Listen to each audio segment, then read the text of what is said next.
नमस्कार दोस्तों, स्वागत है आपका देवभूमि करियर पॉइंट पर। आशा करता हूँ आप सभी लोग स्वस्थ होंगे, काफी अच्छी आपकी स्टडी चल रही होगी। तो देखेंगे आज उत्तराखंड जीके टेस्ट, और आज उत्तराखंड जीके टेस्ट का है पार्ट 188। ठीक है, 188वां टेस्ट देखेंगे। इसके अलावा आपको चैनल पे Uttarakhand GK revision classes Mahakumbh दिया जा रहा है, साथ ही हिंदी का भी रिवीजन महाकुंभ चल रहा है, और टेस्ट सीरीज तो आपकी लगातार ही है। तो इन सबको आप फॉलो कीजिए, और आने वाले आपके जो भी यूके ट्रिपल एससी के एग्जाम है, यूके पीएससी के एग्जाम है, उनमें आपको बहुत ज्यादा हेल्प मिलेगी। तो चलिए आज देखेंगे यूके जीके टेस्ट 188 को। शुरुआत करते हैं पहले क्वेश्चन से। तो पहला क्वेश्चन आपके सामने है, उत्तराखंड में से किसे ऑफिसर ट्रेनिंग स्कूल सिंगापुर का कमांडर नियुक्त किया गया था? जी यहाँ पे बात हो रही है, देखिए आपकी आजाद हिंद फौज की। ठीक है, आजाद हिंद फौज में उत्तराखंड से बहुत से सिपाहियों ने भाग लिया था। आजाद हिंद फौज, ठीक है।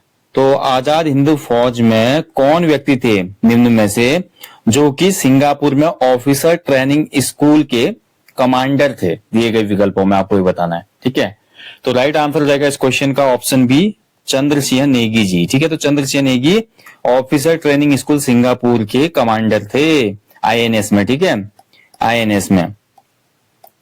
चलिए आगे बढ़ेंगे। आईएनए में, माफ कीजिएगा, इंडियन नेशनल आर्मी, आईएनए हो जाएगा। चलिए आगे बढ़ेंगे। पिथौरागढ़ और चंपावत को निम्न में से कौन सा दर्रा जोड़ता है? तो कौन सा पास है जो पिथौरागढ़ और चंपावत जिले को आपस में जोड़ता है? एंड राइट आंसर है इस क्वेश्चन का ऑप्शन सी, लास्पा दर्रा। ठीक है, तो लास्पा दर्रा पिथौरागढ़ चंपावत को जोड़ता है। चलिए आगे बढ़ेंगे अगले क्वेश्चन की तरफ। गोविंद वल्लभ पंत को मुंबई से 1942 में गिरफ्तार कर किस जेल में रखा गया था? बात हो रही है भारत छोड़ो आंदोलन की।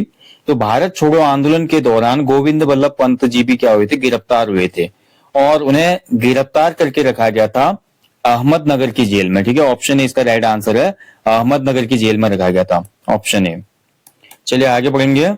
1929 में लाहौर कांग्रेस के वार्षिक अधिवेशन में कुमाऊं का प्रतिनिधित्व निम्न में से किसने किया?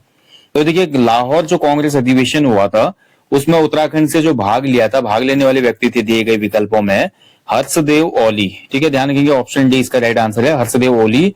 हर्षदेव ओली जो है भाई आपका, इनको कहा जाता है, इनके उपनाम कई बार एग्जाम में पूछ लेता है ना, काली कुमाऊं का मुसोलिनी भी कहा जाता है इनको। ठीक है, काली कुमाऊं का मुसोलिनी। ठीक है, बहुत महत्वपूर्ण है। और काली कुमाऊं का शेर भी कहा जाता है, इसके साथ साथ इनको काली कुमाऊं का मुसोलिनी भी कहा जाता है। तो ये इनके उपनाम है। ठीक है, ध्यान रखेंगे, हर्षदेव ओली। चलिए आगे बढ़ेंगे अगले क्वेश्चन की तरफ। अनुसुईया प्रसाद बहुगुणा को किस वर्ष गढ़वाल युवा सम्मेलन का अध्यक्ष चुना गया था? तो देखिए, गढ़वाल युवा सम्मेलन जो था उसके अध्यक्ष चुने गए थे अनुसुईया प्रसाद बहुगुणा जी। ठीक है, और इनको चुना गया था, राइट आंसर हो जाएगा इसका 1921 में, ऑप्शन सी, 1921 में। ठीक है, गढ़वाल युवा सम्मेलन 1921। चलिए आगे बढ़ेंगे अगले क्वेश्चन की तरफ। चंद्रसिंह गढ़वाली पर डाक टिकट किस वर्ष जारी हुआ था? तो चंद्रसिंह गढ़वाली जी जाने जाते हैं पेशावर कांड के लिए, पेशावर कांड के नायक कहलाते हैं ये। ठीक है, पेशावर की जो घटना हुई थी अप्रैल 1930 में, इन्होंने निहत्थे लोगों पे गोली चलाने से इनकार किया था। उसके बाद संपूर्ण देश में घटना फैल गई थी, और उसके बाद चंद्रसिंह भंडारी को गढ़वाली बोला जाने लगा। ठीक है, गढ़वाल दिवस भी मनाया गया था पूरे देश में, और गढ़वाली जी पे डाक टिकट जारी हुआ था 1994 में, ऑप्शन बी हो जाएगा इसका, 1994। चलिए आगे बढ़ेंगे अगले क्वेश्चन की तरफ। उस व्यक्ति को क्या कहा जाता था जो सीमावर्ती मार्गों पर प्रत्येक व्यक्ति पर कड़ी नजर रखता था? ये बात हो रही है आपकी कत्यूरी शासन व्यवस्था की। ठीक है, तो रिवीजन क्लासेस जो मैं आपको दे रहा हूं उत्तराखंड की आजकल, उसमें मैंने आपको बताया था जब कत्यूरी शासन हमने पढ़ा, तो उसमें एक पद था वर्मपाल का। तो वर्मपाल नामक व्यक्ति का काम क्या होता था? जो भी सीमावर्ती मार्ग है वहां पर कड़ी निगरानी रखना। ठीक है, तो कड़ी निगरानी रखता था वो सीमावर्ती मार्गों पर। तो ऑप्शन बी इसका बिल्कुल सही उत्तर हो जाएगा। ठीक है, चलिए आगे बढ़ेंगे अगले क्वेश्चन की तरफ। इसमें और भी जैसे पद दिए गए हैं उनको भी थोड़ा देख लेते हैं। जो प्रांतपाल था, प्रांतपाल इनमें क्या था, इसके अलावा घट्टपाल क्या था, इनसे भी क्वेश्चन आपके बनते हैं एग्जाम में। ठीक है, प्रांतपाल जो था सीमा की सुरक्षा करने वाला था, जैसे आज बीएसएफ है ना, बॉर्डर सिक्योरिटी फोर्स, तो बीएसएफ की तरह ही वहां पे काम करने वाला व्यक्ति था प्रांतपाल।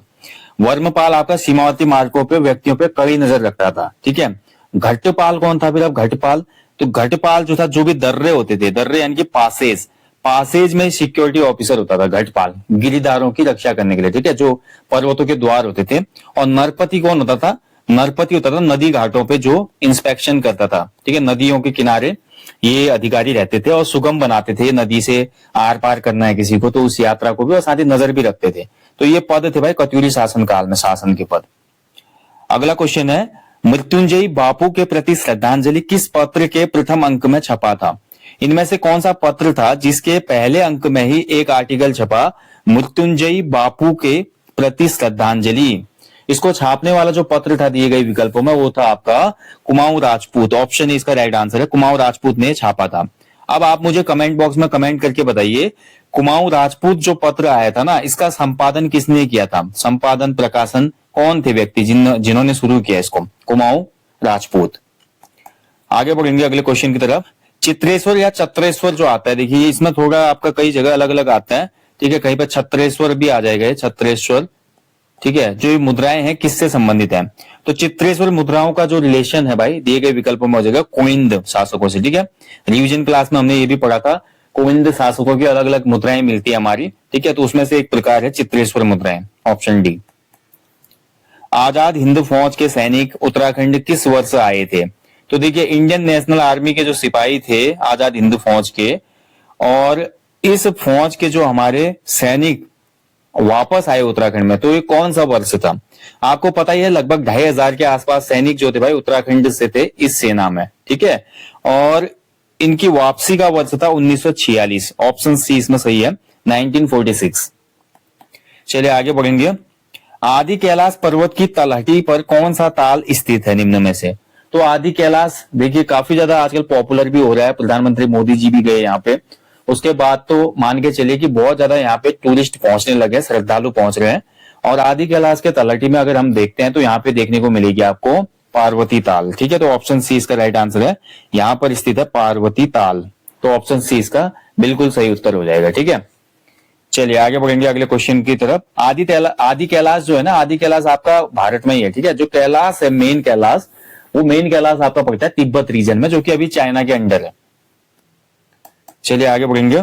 उत्तराखंड की धरती पर गांधीवादी आंदोलन को शुरू करने का श्रेय किसे जाता है? ठीक है, अब देखिए गांधीवादी आंदोलन क्या है? गांधी जी ने हमेशा क्या बोला? गांधी जी ने अहिंसा का मार्ग अपनाया, गांधी जी ने सत्याग्रह का मार्ग अपनाया।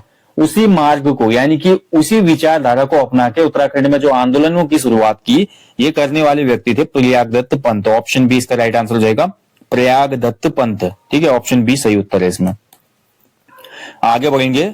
मातृभूमि के सत्यनिष्ठ सेवक की संज्ञा मोहनलाल शाह को किसके द्वारा दी गई थी? देखिए मोहनलाल शाह, ठीक है, इनके बारे में भी कभी पढ़ेंगे।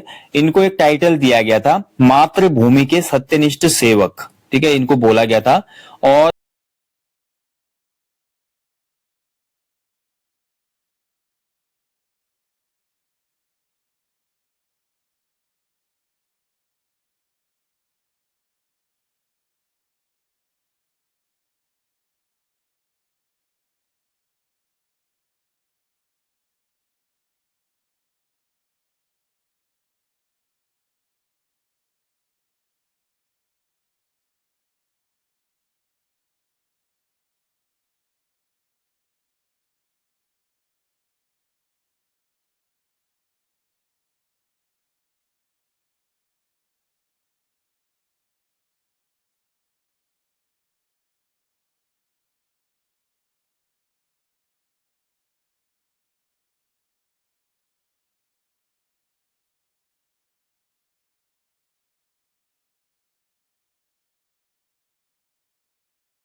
ठीक है, कालो का डांडा किसका प्राचीन नाम था? लैंसडाउन का।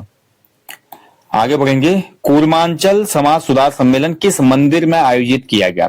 तो देखिए यही सेम केस है, ऊपर का जो क्वेश्चन है उसी को ये इंगित करता है क्वेश्चन।